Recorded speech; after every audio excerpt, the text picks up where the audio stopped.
आज हम लोग वर्ब के फॉर्म्स के बारे में पढ़ेंगे कि वर्ब के कितने फॉर्म होते हैं अंग्रेजी में और उसका कहां कहां यूज होता है। तो आइए इसके बारे में जानते हैं। फॉर्म्स ऑफ वर्ब, क्रिया के रूप, कितने प्रकार के क्रिया है जो टेंस में प्रयोग होते हैं, आइए देखते हैं। तो इंग्लिश में जो है वह जो मेन वर्ब होता है उसे हम फर्स्ट फॉर्म कहते हैं। इसी से जो होता है ये सब बनता है, इसी से ये सब पैदा होता है। तो फर्स्ट फॉर्म को हम प्रेजेंट टेंस में प्रयोग करते हैं। दूसरा है सेकंड फॉर्म जिसे हम पास्ट टेंस में प्रयोग करते हैं। तीसरा है थर्ड फॉर्म जिसे पास्ट पार्टिसिपल, जिसे मान के चलिए एक प्रकार से भूतकाल में ही प्रयोग करते हैं। चौथा है फोर्थ फॉर्म जो कि है फर्स्ट फॉर्म से आपका बनेगा। फोर्थ फॉर्म जो होता है वो फर्स्ट फॉर्म से बनता है। पांचवा जो फिफ्थ फॉर्म है वो भी फर्स्ट फॉर्म से ही बनता है। फोर्थ फॉर्म में आपका आईएनजी लग जाएगा, फिफ्थ फॉर्म में आपका यस या ईएस जुड़ जाएगा।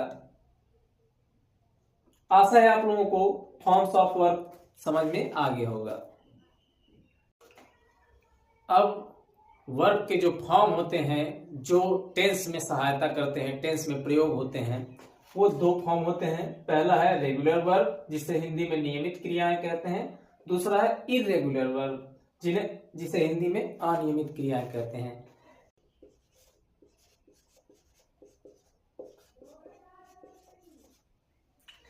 यहां देखिए, रेगुलर वर्ब जो होता है और इरेगुलर वर्ब जो होता है वह एक दूसरे का उल्टा होता है।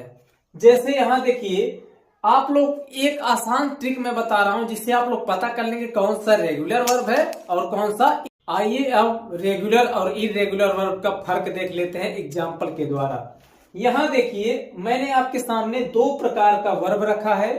पहला है बिड जिसे हम आज्ञा देना कहते हैं। बिड मतलब होता है आज्ञा देना, अब्यूज माने होता है गाली देना। तो हम कैसे पहचानेंगे कि कौन रेगुलर वर्ब है कौन इरेगुलर वर्ब है? तो मैंने अभी पहले ही बताया है कि जिस वर्ब के सेकंड और थर्ड फॉर्म में ईडी जुड़ा होता है उसे हम रेगुलर वर्ब कहते हैं, और जिस वर्ब के सेकंड और थर्ड फॉर्म में ईडी नहीं जुड़ा होता है उसे हम इरेगुलर वर्ब कहते हैं। तो आइए एग्जाम्पल के द्वारा समझते हैं।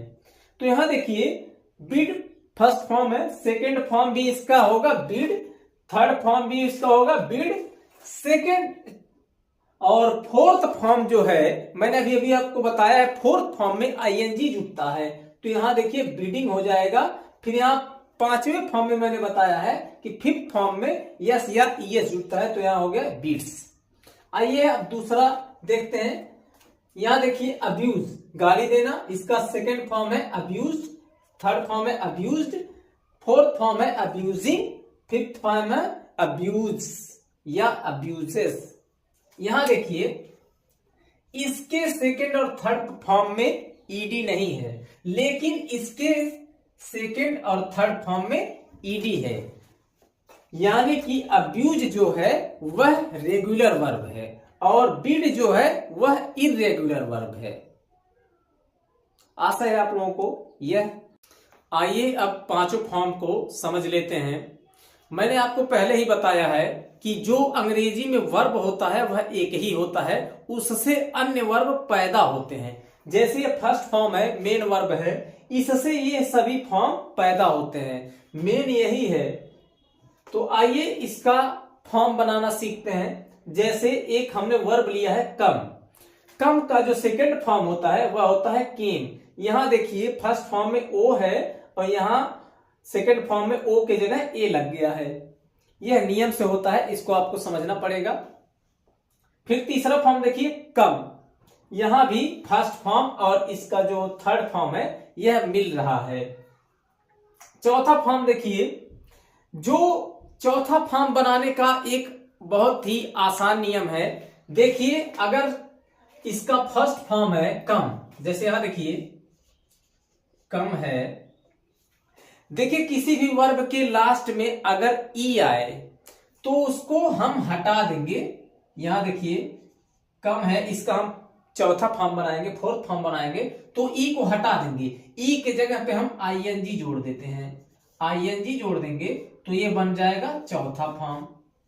और पांचवा बनाने का नियम यह है, पांचवा फॉर्म जो बनाते हैं हम लोग, वर्ब का फर्स्ट फॉर्म जो होता है, जैसे मान लेते हैं कम है, पांचवें फॉर्म में मैंने आपको पहले ही बताया है कि यस या ईएस जुड़ता है, उसे पांचवा फॉर्म कहते हैं वर्ब का। तो यहां पे यस जोड़ देंगे क्योंकि यहां पे ई है लास्ट में। अगर किसी वर्ब के लास्ट में ई है तो वहां पर केवल यस जोड़ देंगे, उससे हम पांचवा फॉर्म बना लेंगे। आशा है आप लोगों को यह ट्रिक आसानी से समझ में आ गया होगा।